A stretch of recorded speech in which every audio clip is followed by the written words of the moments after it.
We're going to discuss what we've seen work, what, in our opinion, are some well-intentioned choices that often cause more problems or cause actual harm to those participating. Hi, welcome to the Mentor and Diversity Programs panel, Discovering the Needs of the Individual and Community. I am Camdon Wright, joined by my fellow panelists, Elizabeth Chaipraditkul. Say hi, Liz. Hi, Liz. And Mitchell Wallace. Hello. We totally planned that intro, as you can tell by how smooth it was. So today we're a mix of mentors, mentees, and program coordinators, and I think several of us have filled those different positions. And we're going to discuss what we've seen work, what, in our opinion, are some well-intentioned choices that often cause more problems or cause actual harm to those participating, and how to more effectively listen to excluded communities and gaming so you can actually better serve what their needs of the community and that specific individual are. So, who would like to start us out with a question and their version of the answer?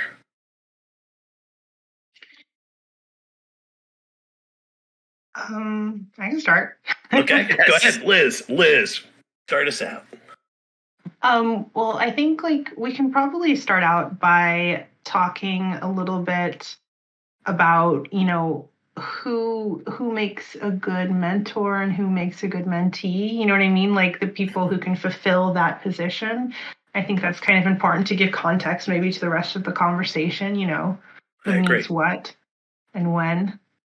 My main thought on this is that, what's mainly needed is anyone can be a mentor or a mentee, depending on their experience.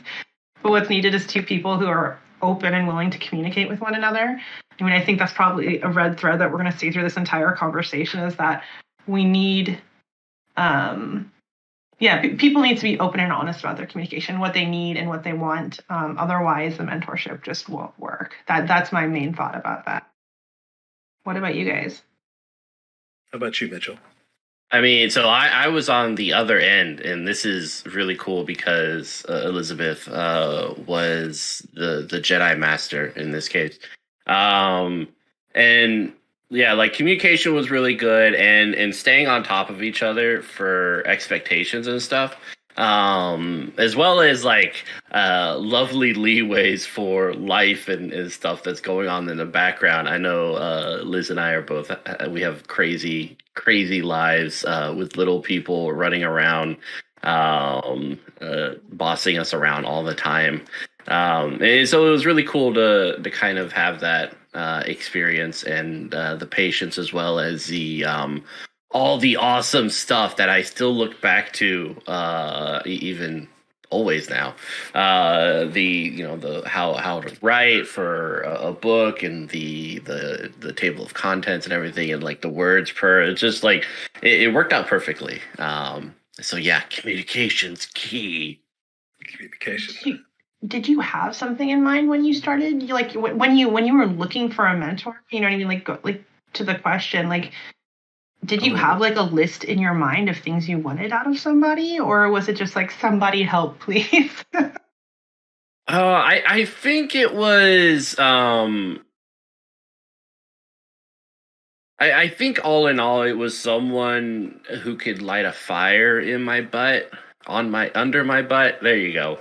That's the right phrase. And someone who could kind of guide with a lot of the nitty gritty technical details, because I often get like very nebulous and out there, and then just kind of wander around in the desert for several years before actually starting on something, or at least getting to a place where concrete stuff can be had. And like Elizabeth just kind of laid down the technical nitty gritty step-by-step stuff, so that I could then move forward and not wander as long. So you didn't really have like a set amount of like expertise or something you needed out of somebody. It was more kind of a specific skill set. It wasn't like an amount of years in the industry or something like that. Yeah, because like I know like IGDN offered me a couple of people, and I wanted someone who I knew would be motivating as well as understanding. I think those aspects were kind of the most important to me than anything else. Well, I mean, obviously all the people had a lot of experience and had published books and stuff, but I was like, I really just needed someone who I could vibe with, who could understand where I was coming from and stuff like that. And I think that was kind of the most important thing, was a person who could empathize and communicate with me step by step through the process. Makes sense. And Camdon, what about you? What makes a good mentor, mentee? So from a kind of a program level, beyond just making those individual connections, when you're building a pool of mentors, and when you're going out and soliciting for mentees, as both of you said, communication is king for everything. But one of the things is recognizing, I'm a firm believer that anybody at any experience level can provide valuable mentorship in the things that they're good at. Not everyone, regardless of their level of experience, is going to make a good mentor for everybody, or even sometimes for the majority. They just, teaching and guiding someone is a skill set. So figuring out what people need, like in this case, it sounds like Mitchell needed somebody who was understanding, was motivating, and would not push too hard, but would push just enough, and would kind of figure out where that line was. So somebody that was hyper aggressive or hyper hands off, saying, just contact me when you need something, that probably wouldn't have been a good match. Yeah. So developing tools in the front end to say, what's your style? What kind of input and what kind of support do you need? What kind of support are you good at? What kind of skills do you have? What kind of temperament do you have? And actually quantifying that and giving people options like Mitchell had is often kind of a great way to determine opening those keys of communication, so you can find out who is a good mentor for that specific person. And how does that go actually? Like, you know what I mean? Like when you first contact mentors, I'm there from kind of the mentor side of things, and I've done a little bit of diversity stuff, but I've never actually created a pool of mentors. So are you having face-to-face conversations with them? Are you having them fill out specific types of forms and then going over the forms with the committee, or? I start, if it's people that I know or that I have an opportunity to sit down and talk with, I'll actually talk to people and just have a candid conversation. More often than not, with a large organization or with a large number of mentors, you don't have that luxury. So getting surveys that people are filling out and entering the programs, for me, has been super valuable, and fine-tuning those questions as time goes on, because there's going to be things you thought were valuable and aren't, and things that you never thought of that you realize should have been there to begin with. That makes sense. And then it's just a matter of once again communicating with folks to figure out what you're missing, And where do you, on the other side of that, where do you draw the line for someone actually needing mentorship? You know what I mean? Is there ever a point where someone needs so little, you're just you need some advice, just ask them, you know what I mean? Or is there a point where someone needs too much and you're come back later? Where's the line for that? I mean, from a program point of view, I think that creating different programs for different things is important. So if you're somebody who's an interesting professional, an industry professional, and if I had a question about layout, or I was struggling with a piece of game design, I might message you, Elizabeth, and say, hey, I just need an extra set of eyes on this. For people that don't have that luxury, you can set up peer-to-peer connections. so that there's a way for them without that formal process to be able to have a community that they can reach out to. I think that if somebody is in such a beginning stage that they're just like, I would like to do this at some point in my life. Yeah. That's not a really actionable place where you can guide somebody through the process. There has to be some foundation, but you can still set up talks and you can still invite them into the community where you can say, you know what, I've got somebody that's willing to give you an hour of their time. Ask every question you can think of. And then if you need more, we can set that up later. And when you're in a point where you've got even a set of ideas or a set of rules or whatever it is, then maybe we can take that next step. I really like that idea of just opening up a community to somebody, because I think sometimes that's a lot of the reason people look for mentorship. At least I've heard that a lot from people, that they said, hey, listen, I really want to do this. I have no idea how, and I don't know anybody, but I Googled this program, essentially. It's like you showed up on Google. You were like the first or second search.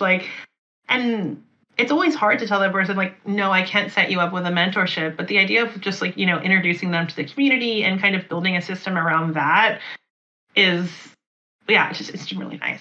I like that. Yeah, I think that's one of the great things about the Discords and Facebook groups and Twitter and everything else is there's a lot of avenues where that's possible. Well, yeah, definitely. I know for everything, being as new to this as I am, like being able to just yell into the void of other people who've also gone through Kickstarter and like cried during the whole time. Like that right there was the emotional support I needed. And just like, tips and tricks and like where to go to and stuff was super helpful and bringing like a project to its completion. And like, it was so good to have that community of people to kind of bounce ideas off of. Mitchell, let me ask you: when you were first looking at like taking that step from I kind of want to make a game to making a game, is there something that you wish had been available to you in that moment? Some kind of mentorship that you wish had been there that you didn't? Yeah. Oh, I think for me, because like Liz and I worked on the Project Nurture Hope.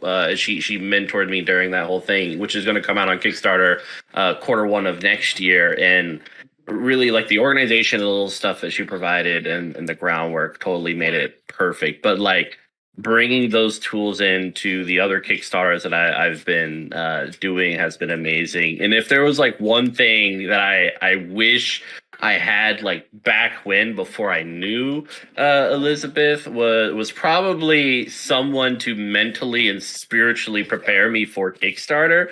You couldn't have done that anyway, Mitch. You can't. It's not possible. Oh man. Just be like, hey, everything that could go wrong will go wrong. I remember for Necrobiotic the first day, Kickstarter just timed out my page for a whole day without like, it was just like an error on their part, and I was like freaking out the whole time because I was like, did I do something wrong? What happened? Oh my god. So I feel like there should be a I don't know, a cheerleader type mentor position for Kickstarters. It's to be like, hey, are you okay? Have you drank water today? Did you sleep? And stuff like that. All right. We need to program a mentor bot. Exactly. That's fantastic. All right. I think we got a little off on that. Was a great conversation. But so I think that we've got communication is the key to what makes a good mentor and mentee and how you match them up. For sure. Oh, yeah, all definitely. Right. So I will jump in with, and this is, I think, related to that. How can you identify the type of mentorship a person needs? How do you, even because a lot of times people say, I don't know what I don't know. I don't know exactly what the next step is. And actually, let's start this time with you, Mitch. Like, what did, what would have helped you, or how did you identify what you needed in that moment? Because it sounded like you actually had some clear ideas about what kind of mentor and things you needed. Yeah, like in the past, like I've done marketing for TTRPGs and Kickstarters, and I brought a translation of a TTRPG, but I never like started off with the process of creating my own content from like the ground up and figuring out how to get words on paper and like bring a team in to kind of finish the whole thing. So yeah, it was really just kind of I totally just lost the question. I'm sorry. No, Gosh.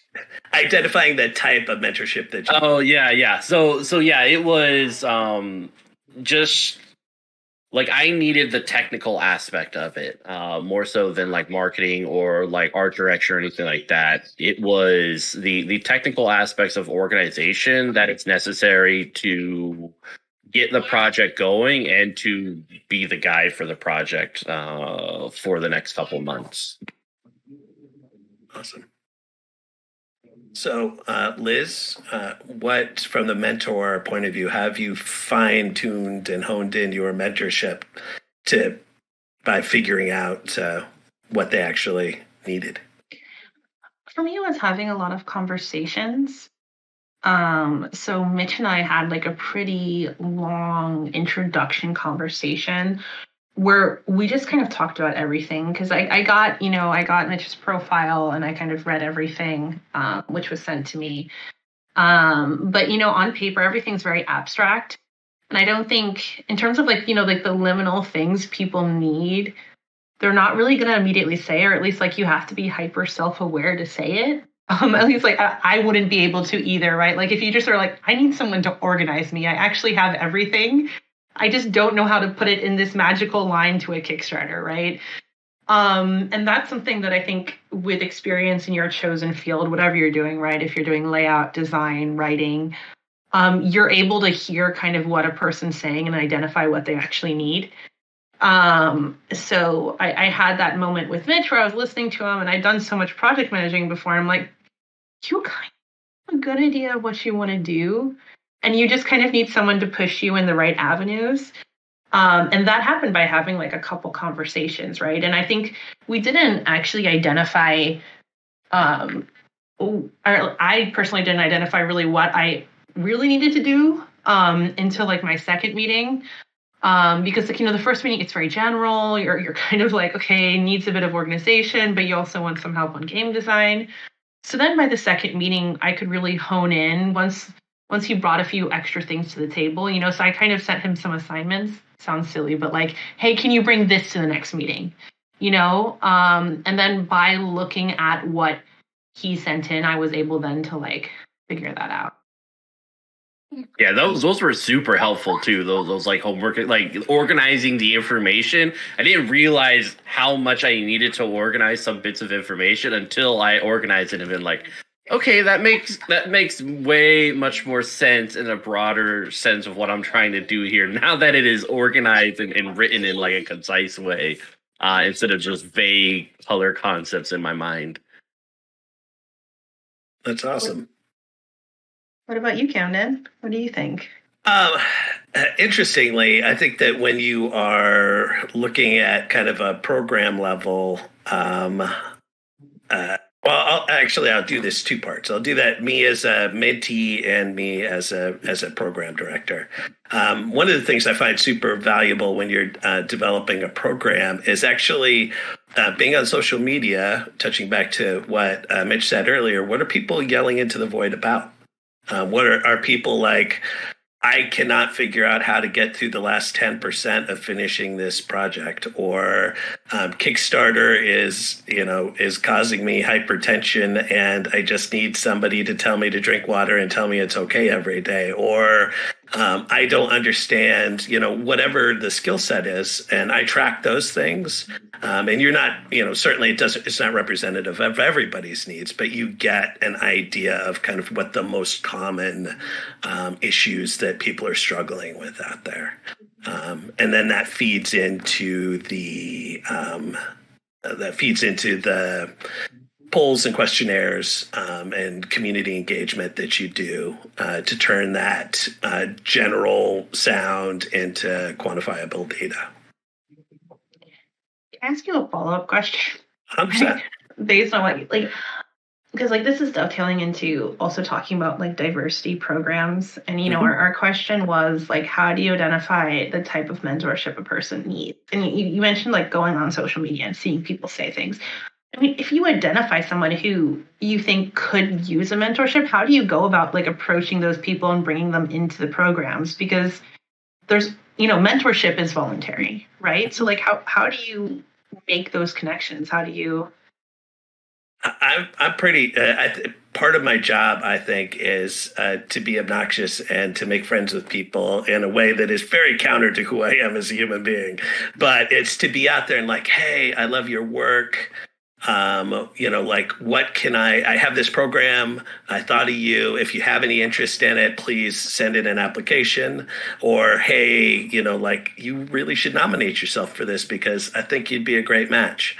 Whatever it is, I just reach out directly to people, tell them why I think their work is awesome. Always be specific, and two, leave it in their hands. No pressure, but say, if you want to do this, if you have any questions, I'm here to answer them. But, no guarantees, but I believe you have a real shot. Or I hope that we can find somebody that can help you with your specific goals. I like that. Cool.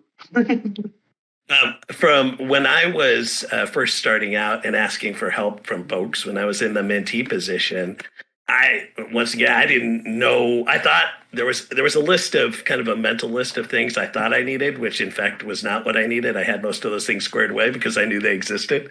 And so it was sitting down and having a conversation. It was Sarah Doom sat down and was like, asked me a bunch of questions and had me put together a whole bunch of things. And I handed it to her and she's like, cool, this is what you need. And then we moved forward from there. So it was somebody's expertise and taking the time to have that conversation that helped me, much like Mitch. Yeah, and I would definitely say just the affirmation that someone with experience is like, hey, this idea doesn't suck, was like huge in terms of like just the enthusiasm to move on. It was like, okay, they want me to continue this. This is good. I'm on the right track. Mm-hmm. I think that people undervalue sometimes what an artist needs is a cheerleader, because they've got basically an almost finished product that they could take to Kickstarter, that they could put for sale digitally, that they have some options with, and they just need someone to sit down with them, understand what it is, talk through it, and say, you got this. And if you have questions, I'm here. Sure. Mitch, do you want to grab the next question? Yeah. So yeah, what's the level of commitment out of both parties do you guys think we should have? Yeah. You want me to start with this, Liz? I can start. Yeah. Basically, I think what it can be as much or as little as you want. But for me, what's important about level and commitment and how much is that once you agree on something, you set expectations with one another, and then you follow through with what you're saying you're doing, right? Because I think at least from me as a mentor, the reason that was so important that I do that is that I think putting your design and your creative thoughts and your just all of that, putting your art out there for someone to criticize and pull apart and and comment on is really difficult. So from a mentor perspective, I think the least that you can do as a mentor is, show up and do what you've agreed upon. Because you're dealing with someone who's in that vulnerable space. So for me, that was from that perspective, just so important that whatever I do commit to, I do for my mentee, because of that space that you're in, essentially.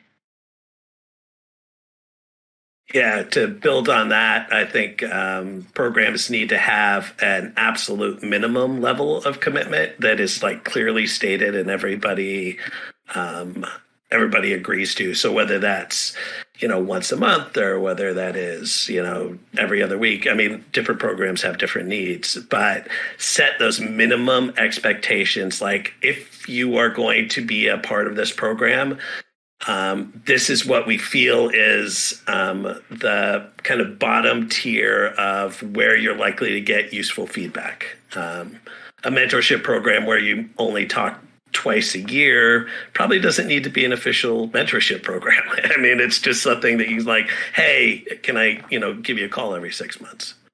And then everything else is what you said, is setting up those expectations so that people are communicating, figuring out what they can both commit to, and then meeting them. Yeah, and I think like especially at the beginning, setting those expectations with each other is so important. And like sometimes it changes, right? Things happen in life, and being able to communicate and be like, hey, it's okay. Things happen, but getting on a plan that says, even though things are happening, this is how we'll proceed, and this is how we'll kind of adapt. It was really important. Yeah, absolutely. Well, that one was pretty easy. Make an agreement and stick to it. I have a difficult one coming up. Oh. Here we go. Ready? Let's solve the world's problems, which is how can we build support systems when a mentorship does not work? We could have a whole panel on this. Yeah, we can. But Camden, why don't you go first? All right. I think that once again, you need to have built in a clear expectations and a clear code of conduct when you start. Everyone needs to know that when there's a problem, who's the person you reach out to first? And I think equally important is if you have a problem with who that leadership, that primary contact person is, who do you go to next? Who is it that you've got this person in a position of power? If they're the problem, you need to know where to get help from beyond that to go around. I think that you need to, when there is compatibility issues, sometimes it's just people aren't a good match. Somebody's feedback is more direct than a person can hear, or it's not direct enough. And they're just, neither party is getting what they need out of it. I think as a person in charge of a program, it's your job to step in without judgment and just say, hey, this isn't working. I'm going to go ahead and, rematch people or do whatever while talking to, getting direction from the people that are actually involved. So if a mentor comes to you and says, hey, they're not showing up, this isn't working, and they seem super combative, I don't know what to do, but I would like to discontinue this, then it would be that person's job to step in and reach out to the mentee and say, hey, it sounds like this isn't working out really well. We'd like to find you somebody who you're super compatible with, who can meet your schedule and flexibility, or you agreed to a certain timeline and right now you're not meeting that. So how about if we put this on hold until things are more settled in your life, and then we can find you a good match. And we'll have a conversation about what that looks like when you're ready. And on the flip side, if somebody is, and I've had this moment where a mentor jumped into a talk about somebody's game, and their initial feedback was, this is unsellable. You should just burn it all and start something else because this is useless. And so fortunately, the mentee reached out right away, and my job was to say, even though I have my own personal opinion about that mentor's feedback, my job is to go, this isn't a good match. We need somebody that, is more directly supportive. I appreciate your time. And then I will strongly weigh that if and when I ever match them with someone again. Because there are people that are like, I want it raw. Tell me it's terrible if there are people that do want that. Not a lot, but I myself am way too fragile for that. But me too. I want you to lie to me and tell me everything's going to be okay. Really? I want someone to ruin my life. I want someone to be like, this, burn it. Like, I would be like, thank you. I knew that. I'm gonna go. Oh my gosh. And that's part of the whole thing and that's why I don't, when I'm in that position, I don't put judgment on it unless somebody has broken the code of conduct, unless somebody has done something harmful against the rules of the spirit of the program. That just was a bad mismatch where it would have been like Liz would have gone, yay, all join in the bonfire and let us burn it until the new thing has arisen. So do you is this more of an intuitive check-in that you do? Like, obviously, when someone brings you an issue, you check in with them, or is it do you set out and say like, hey, I'm gonna check in with the mentors and the mentees in X amount of days or something if I haven't heard from them as a program leader? Ideally, that's what I would do, and it doesn't always work out that way, especially as programs are transitioning from one person to the next. But ideally, especially for shorter term programs, I like saying, hey, how's it going? Especially after a first meeting, how's it going? Do you need anything? Is it a good match? And kind of going from there. But people will often, because they're appreciative of the opportunity, they won't be candid. And so you can't always know what people won't tell you. Yeah. Wow. That's interesting. I didn't even think of that aspect of like people just like, it's fine. I guess that's where building that rapport with people comes in, right? Mm-hmm. Well, that was the story I told a little while ago about the person that had their idea completely destroyed. They came to speak to me in a very apologetic way while explaining how it wasn't really a problem and they're really sorry and they probably shouldn't say anything.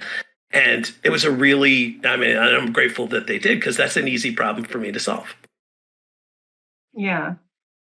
Yeah, kind of. It sounds like it almost sounds like finding a therapist. You might go through a couple who don't mesh with you completely, and that's okay. I think the thing that you should definitely do is try to find someone who will mesh with you, and it's okay if it doesn't. If it's not the first two or the first three or first five, as long as you kind of keep respecting the process and respecting yourself as you go through the process.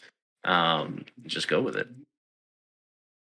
So beyond having that neutral party, what do you think is a useful support system, Liz? I think, I don't know if it's like defined as a support system, but like something built into the program you're doing. I think it's really important to debrief with people, talk with them, everything that you said. But one thing that I always kind of really push on, especially in these more professional spaces where, sometimes you're doing something that's paid, like someone's given money to have this mentorship. It's just like a push for professionalism on the side of the mentor and mentees. And I know that's really, really hard in the role play industry. Because half of us or more than half of us are just kind of doing it as a hobby because we love it, right? Not everyone is full time. Not everyone's dedicated their life to this bleeding role play games. But I think that push for professionalism to follow those agreements that you set out, to almost treat it like a little bit of a job, even though you're normally doing it on a voluntary basis. I think that's so important. I don't know if we can, I guess it's a system, right? It's a system of how we treat ourselves and how we treat others. And I think being professional with somebody, at least to that extent, shows an amount of respect for them, right? and we want to have respect and trust in the systems that we build for mentorship, because otherwise, what are we doing here? That would be that'd be my thought. Yeah, I agree 100%. How about you, Mitch? I mean, so like I like what Liz said, definitely, and like having the opportunity to look at this like you would any other program that you might occupy your time with during like education in terms of college or high school or something like that, because it's like even despite the super laid back I think atmosphere that the TT, the role playing industry and board game industry has, it's still like a professional thing where people are trying to fulfill their dreams and also make money and do the thing. And so yeah, I think that kind of approaching it in that way is very important and definitely helps the supportive aspect, because there are kind of lines and expectations that you can rely upon that you just don't have when everyone's like a little bit too casual with each other. Not that you can be friends and stuff, and that's awesome, but keeping it professional with expectations and making sure you're kind of following the code of conduct that the program lays out. I think in terms of like the whole question, the support system, is what I would like to see, is a place for all of the mentees to kind of communicate, and then a place for all the mentors to communicate. To just be like, hey, how are things going with you? And be like, oh, this is awesome. Me and this mentor talked about this week, and it was amazing, and I'm doing so well. Or someone else is like, my mentor said this isn't going to work out and I'm devastated. I need some cheerleading. And one of the other mentees would be like, you go do the thing and you can do it. Or maybe like talk to the program head to see if maybe there's another fit for you. That's totally cool too. But just kind of a little bit more cross chatter, I think, would be really supportive. So it doesn't feel like such an isolated thing. But yeah. I think my kid has a bucket on his head. So. I think he does too. But I think that's such a cool concept. Actually, also going back a little bit to what Camdon said as well, that sometimes when you have a conversation with someone, you can't immediately identify if there's a problem.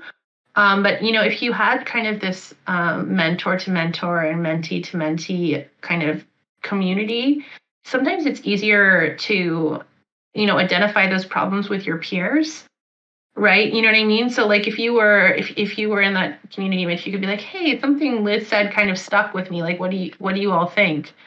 And then maybe someone would be like, hey, maybe you need to talk to Camdon about that. You know what I mean? Like maybe this isn't, and I think sometimes it's easier with your peers because there's not that pressure. There's not that power dynamic between you, right? Because everyone's on the same page. That's such a cool idea. Yeah. Or like, Liz drops a golden bomb, like the golden sheep of the TTRPG industry, and I'm so like ignorant, I don't know it, so I'm just carrying it around like this is probably good advice. And if I mention it to someone else, it'd be like, that's the key. That's the key to TTRPGs right there. How are you holding on to that thing, and why don't I have it? So I think like that, like, as exaggerated as it is, like just these awesome tips and hints that just are accepted, but someone else might be like, oh, that's it, that's what I needed to get the extra step. I actually think that's a great idea as well, because on the flip side, I think that one of the things that gets overlooked quite a bit is that mentors devote a tremendous amount of their time, energy, skills, and they are just as needing of support and people to talk to through that process as well. And so I think your suggestion is a great one, because everybody gets people that are in a similar situation to kind of be there to lend an ear and converse as peers. Shall we move on to the final topic we have? Mitch, do you want to pitch it? Oh, Yeah, he. Yeah, let's do this. All right. So, Uh what are we good? You guys still hear me? We're good? we're Yep. good. Okay, cool. I know I have a weird little person baby behind me. That isn't my fault. But what possibly well-intentioned but problematic strategies or attitudes have you witnessed or been subjugated to that folks should avoid? Subjected to that folks should avoid. There you go. I have so many opinions about this, but I started last time. You could go, Liz. Okay, I'll talk from both sides, I guess. I think as a mentor, kind of assuming that you can mentor someone on everything. That's one thing that I encountered when I did this mentorship program, was that, we were asked, like, a lot of us are just like single person business owners and we do everything because we have to. But that doesn't mean that I'm equipped as a person to mentor somebody on everything, because sometimes I'm just doing things because I don't got the money and I can't pay someone a reasonable rate to do it. So assuming that you can do that as a mentor, like I think it is a really good idea to take a deep self-inventory before you do this. And make sure that what you're contributing is actually helping the person. And for that, you need a certain level of knowledge, and you don't know everything. On the flip side, I think I've had people mentor me to various extents, like, throughout my career, as we all have. I think one thing that is not useful is if you've agreed on the type of information that you're sharing with one another and you don't ask for someone, like, you don't need help on everything. And if you ask a person, like, hey, please give me this feedback, and they give you all this other stuff that you need to fix, and you're like, thanks, but that doesn't help me, right? Like, and I didn't ask you for that. And that's all about kind of those boundaries, right? Like, if you set a boundary with someone, that should be respected, even if you, as a mentor, have all this knowledge and maybe you do think I should burn my game, but I haven't asked you if I should burn my game or not. I've asked you if you like the cover, like, those are two separate things, and identifying that, I know, is difficult because we all have opinions and we're all geeks and we're like, I can give you 50 billion opinions about this, but like, you really need to stop yourself. Yeah, I agree 100%. I think one of the most valuable questions that you can ask before you give anybody any feedback is, what kind of feedback are you looking for? What is it that you're looking for feedback on? And then give them, as you said, give them that feedback and leave the rest to yourself, because that's your business, not theirs. Anything else? Oh, I have so many things. So many opinions. I think that when it comes to both mentorship and when it comes to diversity programs in particular, where you're trying to provide resources and opportunities for designers from marginalized communities, that there's this idea that people need to be grateful, that people need to show that they're grateful. I mean, is it great when somebody goes through something and gets an opportunity and they're like, you know what? That was awesome. Thank you so much. That is fantastic. Are they required to do so? Absolutely not. And the idea is not that these programs are, mentorship shouldn't exist for you to feel good about the work that you did. Diversity programs shouldn't exist so that your organization or your company looks good on a piece of paper. Those things should exist because you believe that there is talent out there that right now is not being tapped, and you want to make the industry and the community stronger and better. You want the stories being told, you want the games being played to be better than they are today, and that requires proactive work. And that is not about people being coming to you and showing appropriate appreciation. Now, that does not mean that people should be a jerk, or I'm saying that that's cool either. But I had somebody when I was part of the IGDN sponsorship to Metatopia. one of the leadership people came up and said, pointed at a guy across the room, a white guy, and said, "You should go over and say hi to him and make sure he knows how grateful you are." That was a bold choice, and one that I've never forgotten, and it has informed every program that I have led since that, because I think that is gross and unnecessary, and mentorship and diversity programs are not charity. They are not anything other than offering help to people who have requested it and supporting them because they will improve everything that we're involved in. Yeah, I mean, I think, oh, sorry. No, go ahead. No, I mean, like, I also want to echo what you said. Like, I think someone who's experienced similar in various diversity situations, I think also just to put in perspective for people like who maybe haven't, like, that is so difficult when someone comes up to you and says that, because, you know, you already hear it like around you, like kind of quietly or unspokenly. Mm-hmm. And I think it's so hard when you put someone in that position for them not to go and do exactly what you tell them to do. Mm-hmm. And it gives you it devalues you so much as a person, because immediately you're not there because of what you can put forward. You're not there because of your ideas. You're not there to learn and grow. You're there because you're a piece of diversity. And I think that's very, very hard. And immediately you become a thing and not a person. Mm-hmm. And that's so difficult. So, like, try to keep that in perspective. Like, when you think about those things, like the moment you think, oh, this person should be grateful, like, try to keep that in the back of your mind, you know? And the thing is like, in that moment, you know, taking a step back and trying to ascribe some humanity to that moment, I can say that they probably were actually well-intentioned. They meant, this person is in a position of power, so you should go tell them how excited you are, and you know, who knows what that could lead to.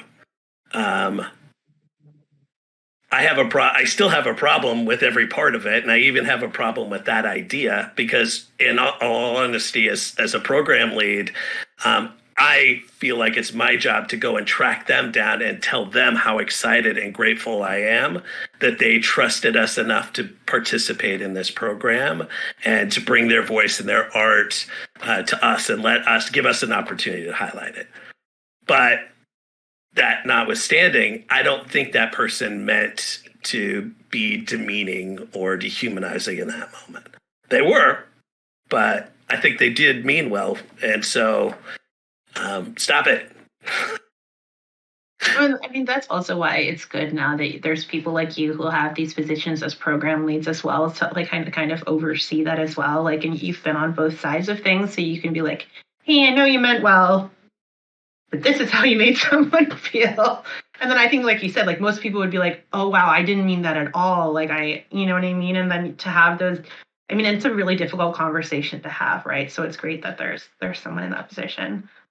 Mitch, what do you think? Yeah, I mean, speaking on that, like, it's good to have someone say that from a position of power, because in my experience, you know, you'll see things that look off in like demeaning to marginalized communities, but because all your bosses, them being all white and such, you just kind of, you're in this environment that says, I guess this is okay. And you start like second guessing yourself, like, maybe this is okay. I don't know. But when you see other individuals, what's up?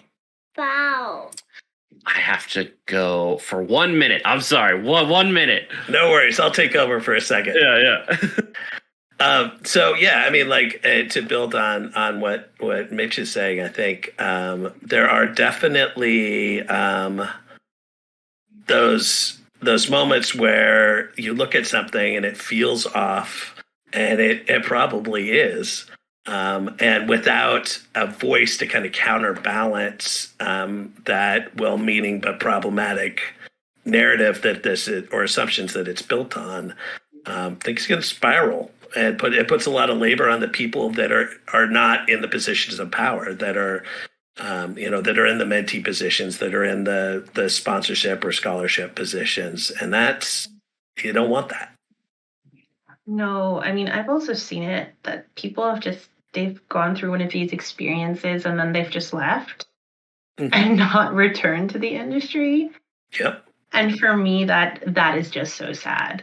I'm like, no, come back. But also, I don't blame you for leaving. You are justified in every choice that you have made up to this point, but I miss you. That's exactly.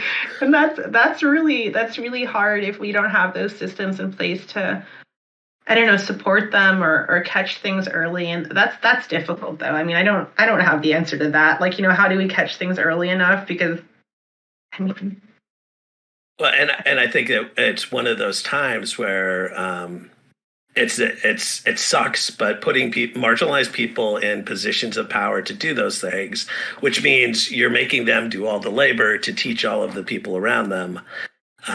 But those are often how those programs get started in a healthy way, and systems can be built.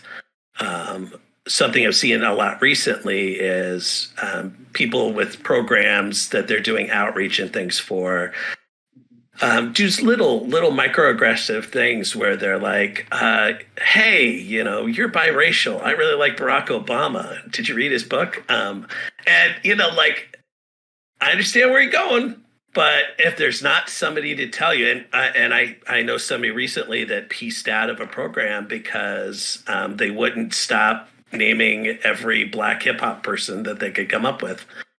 And somehow comparing them to this project that had nothing to do with that. They meant well, and they were trying to build connections, but and I wasn't part of that program, so it's not my labor to do. But without somebody there to be a voice to say, hey, this is what you're doing and why, we just wind up with people leaving. And I was fortunate where I could reach out to the person that left and say, you know what? I got other resources for you. I got you. But a lot of people don't. Sure. Mitch, is there anything else you want to add to the question?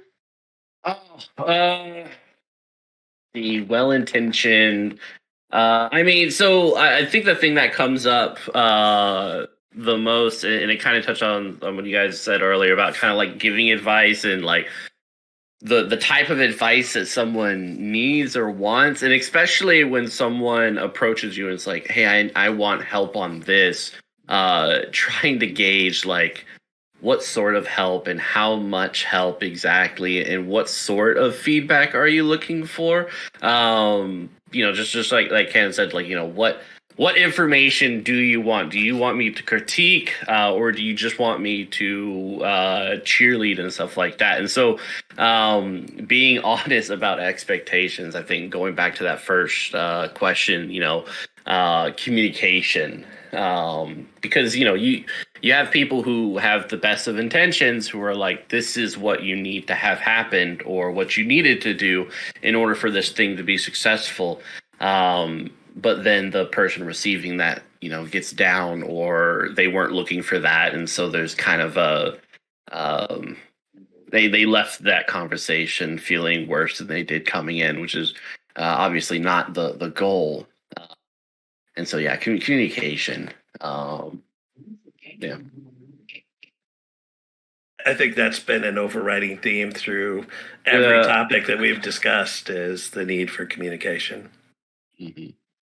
I think if you are, particularly if, depending on your level of privilege, if you're involved in programs like this, I think that you bear a certain amount of responsibility to kind of do a recap in your head and, analyze what you said. And if you see that something might have been problematic or might have been taken out of context, to reach out to that person and do the labor, if you're still in contact, to say, you know what, I realize this might have sounded, this was lame and I didn't mean it like this.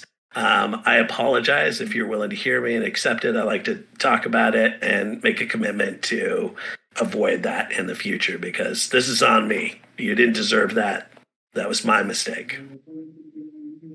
Yeah, I think this is definitely good advice for day-to-day stuff, but kind of checking how you're saying things and what you were saying every time you say it to a person, so you know that what you're trying to convey is being conveyed.